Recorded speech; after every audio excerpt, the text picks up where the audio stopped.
Hey, it's Ellie. Welcome back to another Sims 4 speed build for the Newcrest series, which is a series where I build a house or community building on all the lots in Newcrest, and then I'm going to go through and play the town. So this house, this family is going to be one of my favorite families, to be honest, and I kind of feel like I say that about every family, but I do really love all the families that I created. However, this one in particular is just really unique, and I like them a lot. I'm excited to play this family.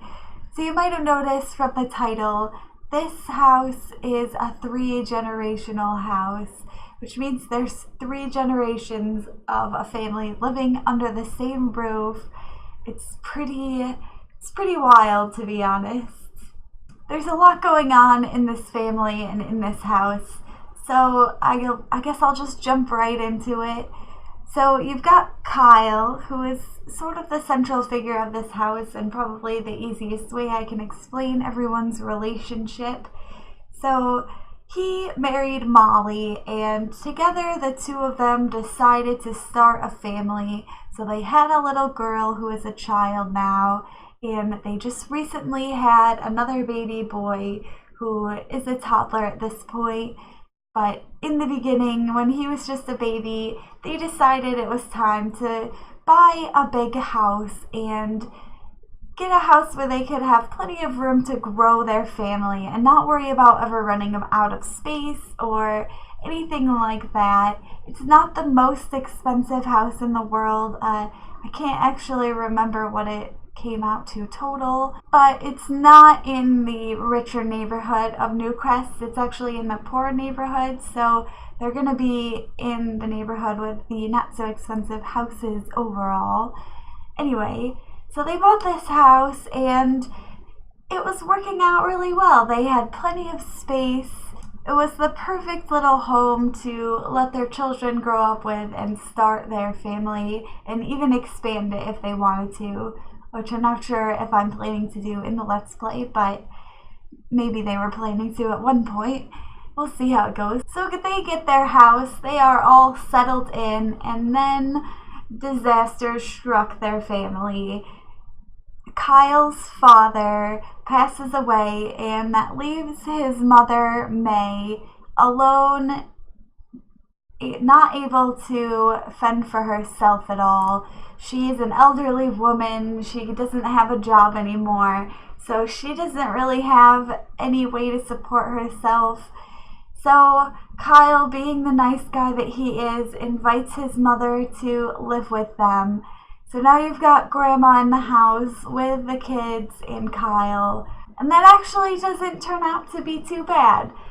Grandma is really great with the kids, and her being home with the kids, it allows Kyle and Molly to go work during the day, so Grandma can stay home with little Simon, their son, and she can watch Lily, the daughter, when she comes home from school and that kind of thing.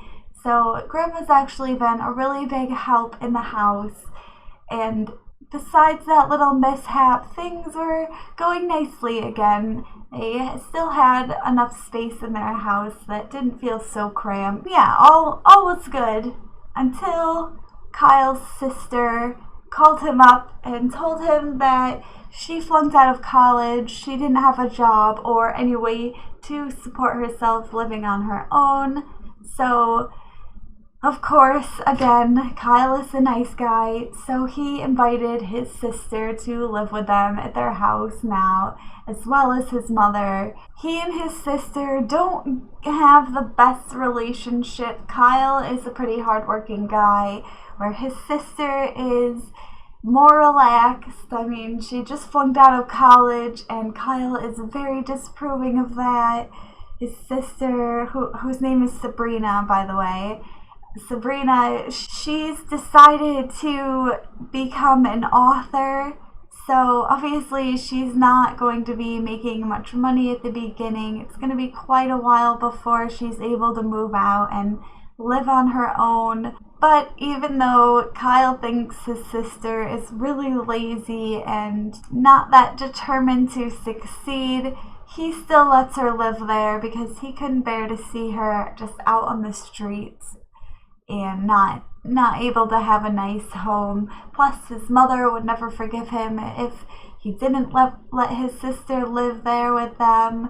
So now you've got this kind of crazy dynamic in the house where you've got Grandma and her 2 kids, and then her 2 grandkids, plus her daughter-in-law, Molly. Overall, I can definitely see a lot of shenanigans going on in this house, with all the family kind of living there in this cramped quarters. The house definitely isn't huge or anything. I mean, they are going to be in each other's space quite a bit. Would have been perfect for just a bunch of kids and the mother and father, but now you've got like a bunch of other people living here too. So things are gonna get a little wacky in this house, especially since I'm sure at some point old Grandma May is gonna die, just like her husband, and since she's living in the house as part of the family, she will be coming back as a ghost, and so that will be pretty fun. She will be able to play a lot of little tricks on her family and haunt them forever. You know, fun grandma stuff to do. But yeah, I actually really like this house as well as the family. I really like the way the actual living space is kind of small, but it has so many bedrooms that it's still kind of a big house. I think it has, let's see, 5 bedrooms total. Yeah, that's right. So it's got 5 bedrooms. It's pretty big for a house in the smaller, less expensive neighborhood, definitely. Like, it's got a fairly small kitchen. The dining room and living room are really small. I just kind of cramped them in there together like that. But I think it works out because it makes it seem, like I said, like it belongs in this poor neighborhood. I think I did make the bedrooms a little too big now that I'm looking back at it, but, well, I can't really do anything about it now. It all works out in the end. You'll get to see the family all hanging out in that living room area when I go through and take the screenshots for the house. And actually, something pretty funny happened. I put live mode on for just a few minutes to get situated and take the screenshots, and the mother Molly, she's Kyle's wife, she has the mischievous trait, I think it was, and in those few seconds of live mode, she went into her daughter's room and completely destroyed her dollhouse. I don't even know why she did that, but she did, and it was so mean, and I noticed it when I went to take the screenshots, but I didn't bother repairing it or putting a new one in. I just left it broken in the screenshots. So yeah, that was pretty funny, I thought. I couldn't believe she just did that right away. That was the first thing that she did in-game. So yeah, you might have noticed these bedrooms don't seem very cohesive, but I did that on purpose because there's such a different personalities living here. For example, this back room that I'm working on now is the grandmother's room, so I wanted to give it a sort of really fancy but maybe olden time kind of feel. I kind of went with this black and white theme for her room. I was just feeling that for like an older generation kind of bedroom. I was just feeling like that would be this person's style. And the more rustic bedroom is for Kyle and Molly. So they actually have, I think, the smallest bedroom of all the bedrooms in the house, which is pretty ironic when you think about it because it's their house and everyone else is just living there out of their own generosity. So yeah, I'm not too crazy about this little hallway area that I put in, but you know, now that I think about it, I probably should have put like a desk in there or something. But yeah, I think that about ends it for this speed build. I'm just going to work on some landscaping and everything will be done.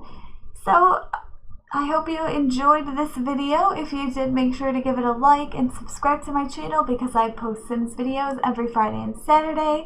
Thanks for watching. I hope to see you in the next video. Until then, bye!